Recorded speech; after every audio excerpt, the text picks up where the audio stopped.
മച്ചന്മാരെ പെട്ടെന്നൊരു കാര്യം പറഞ്ഞോട്ടെ. വേറൊന്നുമില്ല, നമ്മൾ ഒരുപാട് ഇപ്പോൾ സോഷ്യൽ മീഡിയയിൽ ഒരു വീഡിയോ കാണുന്നുണ്ട് ഓണസദ്യയുടെ കാലോറി പറഞ്ഞിട്ടുള്ളത്. സംഭവം ശരിയാണ്, ഒരുപാട് കാലോറി കൂടിയൊരു ഫുഡാണ് അത്. എല്ലാം കൂടിയൊക്കെ ആയിട്ട് എനിക്ക് തോന്നുന്ന ഒരു 1000 അബവ് വേണമെങ്കിൽ ഒരു 2000 വരെയും പോകും. ഇതെല്ലാം നമ്മൾ എടുക്കുന്ന ക്വാണ്ടിറ്റി അനുസരിച്ചിട്ടായിരിക്കും കേട്ടോ. നിങ്ങളോട് പറയാനുള്ളത്, വർഷത്തിൽ ഒരിക്കൽ കഴിക്കുന്ന ഒരു ഓണസദ്യ കൊണ്ടിട്ട് നിങ്ങളുടെ തടിയോ കൂടാനോ അങ്ങനെ ഒന്നും പോകുന്നില്ല. സോ നിങ്ങൾ ഒരു വട്ടം കഴിക്കുന്ന ഒരാൾക്കാരാണെങ്കിൽ നിങ്ങൾ ഡയറ്റിലിരുന്നിട്ട് അത്രയും സാക്രിഫൈസ് ചെയ്യേണ്ട ഒരു ആവശ്യമില്ല. നിങ്ങൾ ധൈര്യമായിട്ട് പോയി നിങ്ങളുടെ സദ്യ എല്ലാം കഴിച്ച് ഓണപരിപാടിയൊക്കെ എൻജോയ് ചെയ്തോ. ഡയറ്റില്ല എന്നുള്ളൊരു ചിന്തയെ വേണ്ട. പക്ഷേ ഞാൻ പറയുന്ന 2-3 ടിപ്പ് ജസ്റ്റ് ഒന്ന് ഓർത്ത് വെച്ചാൽ മതി. റൈസിൻ്റെ ക്വാണ്ടിറ്റി കുറച്ചെടുക്കുക, എന്നിട്ട് ആവശ്യത്തിന് കറികൾ എടുക്കുക, പായസവും കുറച്ചെടുക്കുക.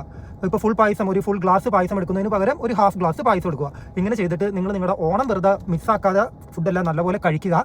ഒരു കാര്യം കൂടെ പറയാം, കഴിച്ചിട്ട് ഇങ്ങനെ പായസമൊക്കെ കുടിച്ച് മറ്റല്ലെങ്കിൽ വയറ് ഫുള്ളായി മത്ത് പിടിച്ചിട്ട് പോയി കിടന്നുറങ്ങാതെ ജസ്റ്റ് ഓണത്തിൻ്റെ ആക്ടിവിറ്റീസ് വല്ല വടംവലിയോ അല്ലെങ്കിൽ ഓട്ടം ചാട്ടം ഇതൊക്കെ ഉണ്ടെങ്കിൽ ഇതിലേക്കൊന്ന് എൻഗേജ് ചെയ്ത് ആ കാലറി നമ്മൾ ബേൺ ചെയ്ത് ഫുള്ള് കളയാൻ പറ്റിയില്ലെങ്കിലും ഒരു പരിധി വരെ നമുക്കത് കളയാനും പറ്റും. സോ ഇങ്ങനെ ചെയ്യുക. അല്ലാതെ നിങ്ങൾ ഒരിക്കലും ഓണം മിസ് ചെയ്യേണ്ട ഒരു ആവശ്യമില്ല. ഇതിന് എല്ലാവർക്കും സെയിലർ ഫിറ്റ് ഫുഡിയുടെ ഓണാശംസകൾ. Thank you. ബൈ.